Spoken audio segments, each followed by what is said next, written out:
Rape and pillage, rape and pillage. No, that's not a command. Sit down. It's just that I don't quite understand why it is that pillage should take the curse off rape.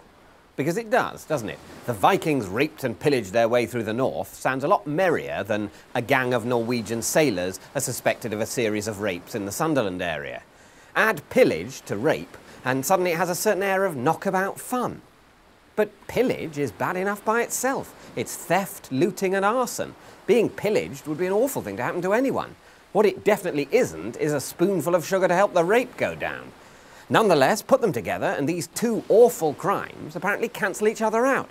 You can pretty much imagine a jolly uncle saying something like, "Where are you boys off to tonight? Out raping and pillaging, I'll be bound." But you wouldn't want one of them to reply, well, not pillaging anyway.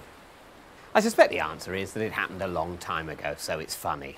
Just as all historical events, however bloody and violent, eventually become funny. Even the most radioactive material has a half-life. The raping Vikings are funny because we're not picturing rapists, we're picturing Vikings. Cartoon Vikings with ginger beards and horns on their helmets, which they didn't have, by the way. And we're not picturing real victims either. We're picturing buxom, carry-on milkmaids who are bored with Anglo-Saxon kings burning their cakes all the time and are quite looking forward to some Norse gnocchi. And maybe in 500 years' time, we'll imagine the Red Army arriving in East Berlin in exactly the same way. Or sooner. According to secret guidelines from the government, I can reveal that the First World War is due to go hilarious in 2040, with World War II to follow in 2090.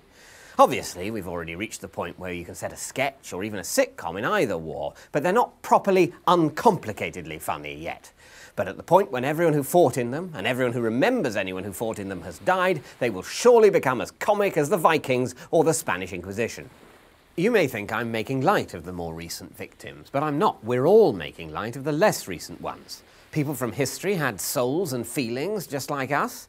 When Edward II supposedly had a red-hot poker put up his bum, hilarious though it sounds now, it was a real poker and a real bum.